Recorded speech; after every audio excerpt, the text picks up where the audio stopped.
In today's video, we'll be discussing, is true crime making women paranoid? In my footsteps, I say hello, hello, hello, hello. You can't do what? Are they overreacting? Started to cry, but then remember. Or do men just simply not get it? Sit back, get a snack, and I hope you enjoy the video. To start this off, the whole reason I'm making this video is because I've seen a viral Twitter thread and I really wanted to talk about it. I'll show the video in a second, but basically this guy takes a woman's TikTok and quote tweets it and basically says she's overreacting and doesn't need to be this way and she's basically dumb. She's not at any real risk of being kidnapped or captured on a cruise, and she's just doing all this because of true crime. And that sparked this conversation from a lot of men in the replies that women are only doing this because true crime has rotted their brains and how it's not a really big deal. And I'll show you the video so you understand what I'm talking about. Hold on.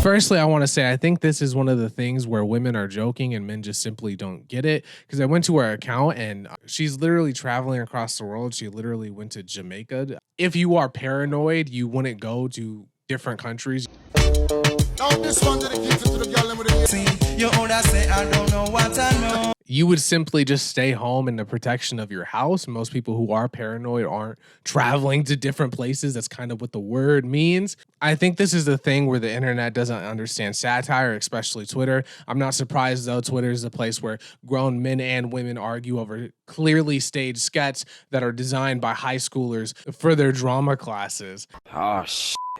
Here we go again. Getting back to the reason I wanted to talk about it is because this is like a common narrative that I hear, that women are being dumb, they're over exaggerating, they're being paranoid, and it's because of true crime. Even a lot of women have said this. They're like, you're overreacting. You live in the suburbs in a gated community. You're being paranoid. You're not likely to be kidnapped. The people who are likely to kidnap are your friends and family.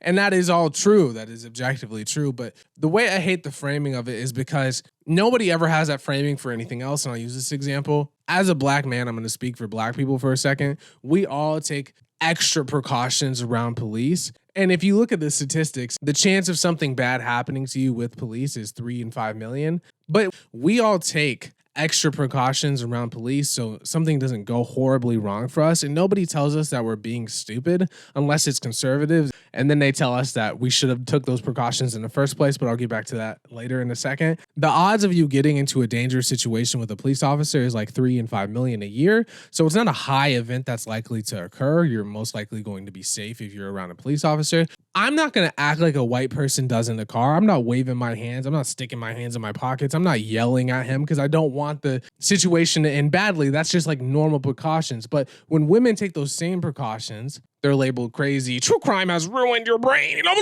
You know, and it's just like, I feel like it's a lot of misogyny because for me personally, I just don't care. Like, it's not harming anybody. If that's what makes you feel safe, like, go ahead and do it. Like, if you lock your cars or carry mace, you know, or look under your car for air tags or whatever, fine, go ahead. Again, you're not hurting anyone. If it truly helps you sleep at night, go ahead. Who cares? Like, and then I just don't understand why so many people are mad about it. Like, if you go back to the tweet thread, people are literally calling this woman the B word, saying she's ugly, dumb. Like none of that is necessary. Like, it's just a fun little skit. I think it becomes a problem when you're like treating people differently. Like, if a random man walked up to you to say, hey, and you start screaming like, help me, he's trying to police! Help! Police! Help! do something to me. I think that's problematic. And I think that's where it teeters on to paranoia. To answer one of the questions in this video is like, I think being paranoid is taking it to the extreme and overreacting. I think overreacting is different from paranoia. Like paranoia is taking it to the extreme. Like you're lock and loaded like John Wick just to go on your nightly walk. Like that's insane to me. If you carry mace and other things, like that is different. You're not overreacting. Like if you're a woman and you're in your hotel room and you buy a special lock and you put the chair beyond the door and all that other stuff, I don't think that's overreacting. But paranoia, it would be like this video. If it's not a sketch and she really did that, that would be a little bit of paranoia. But even then, it's not harming anybody, so why do you care? And going back to this double standard as like a black person, like we take a lot of precautions not to run into the police. Like I know people who literally do not go out after 9 p.m. because they don't want to stop with the police when it's really dark. When I got my driver's license at the age of 16, my mom gave me 5 tips to help me stay safe if I'm ever pulled over by the police. Number 1, don't drive with your music blaring. That'll just draw attention to you. Number 2, only ride with up to 2 friends in the car. If the police see black men riding 4 deep, they're going to automatically pull you over. Number 3, be careful of driving through these small towns because they may have their own laws. Number 4, if a cop signals for you to stop, pull over somewhere where there's a lot of light so people can see what's going on. Number 5, if you are pulled over, keep your hands on 10 and 2. Don't make any sudden moves.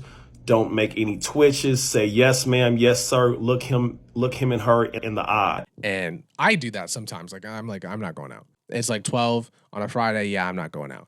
And statistically, I'm not likely to have a bad accident, but it's my life. Why would I risk my life for that situation? Like, that doesn't make any sense. And nobody would call me paranoid. Some people might say I'm overacting a little bit, but nobody would call me paranoid. But with women, it's like this double standard. And the weird thing about the double standard is if something did happen to you that was like bad, people would immediately blame you for not taking those precautions. Same with black people. Like if I yelled at the cop and something bad happened, people would tell me like, wow, you shouldn't have yelled at that cop, mister. That's your fault. On the flip side, even though the statistics is 3 in 5 million, they would have still blamed me for that situation for escalating the risk. And then another thing on the double standard is like, as guys, we're taught like all these like safety measures. Like you're never supposed to have your back to the door. Like if I was like this to the door, like there would be a comment be like, whoa, bro, why do you have your back to the door, bro? What are you dumb?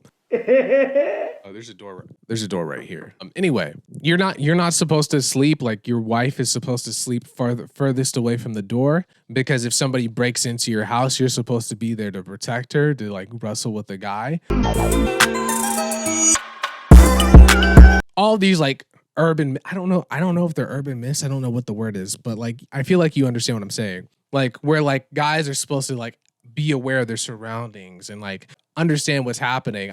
I literally seen a woman say that she broke up with a guy because he had his back to the door while they were out to eat. Yeah, Rolls Royce umbrellas when I'm in the rain. I just mind my business. That's toxic as hell, man. But when women do those same safety measures of like looking under their car for air tags or whatever, and mind you, it's more likely you're going to have an air tag. I've had 2 friends who had air tags on their stuff and they wouldn't have found it if they didn't look for it. So again, it's not paranoia if they're actually doing it. So yeah, somebody put an freaking air tag, a tracking device on my car. So I'm going to go look around my car and like see if I can find it. Okay, so I'm getting a lot of anxiety because I can't find it. So I'm going to look around the outside of my car one more time, look around the inside, and I'll be back. And to answer the last question of this, and I think that's just a lot of guys don't get it maybe, I don't know, like, you know, as a guy, we kind of take for granted that we don't have to worry about this stuff. Like we don't have to worry about people putting air tags on our stuff, or unless you're in like in a non-hetero relationship, then I guess that would be toxic for you because like you're dealing with another guy. But most women can't beat us up. Like we live life.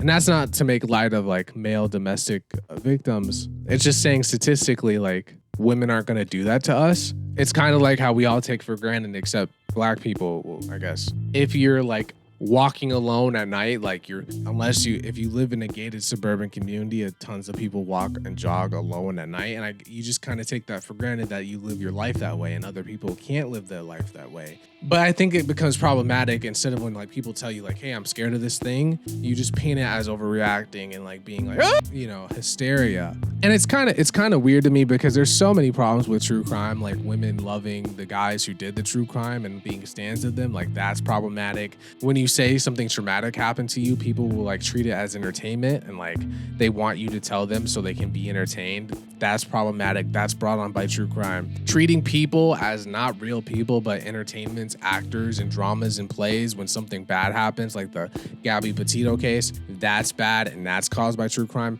But instead of focusing on all of these things, people just like, well, no, it's women are just overreacting. Women are just stupid. It kind of makes light of all the wrongs that are happening in true crime. And that's why it kind of irritates me because like, instead of talking about the Jeffrey Dahmer case, no, better yet, how many of these people who are saying true crime has rotted people's brains turned on the Dahmer case on Netflix when they released the show? I bet you all of them watched Mindhunters. Mindhunters was based on real events, so I feel like that's true crime. It's just dramatized. And that brings up an interesting thing where I feel like true crime is okay in moderation, but I feel like if you binge watch it, that's when you start to get the real paranoia where you start to like devalue people as real human beings. I feel like that happens. I just feel like it's overblown and it's not like that big of a deal that people make out of it. The much bigger deal is treating people as entertainment, treating real life stories as gossip and drama for your entertainment. I hope you enjoyed the video. Have a nice day. Patreon below. Thank you. Peace.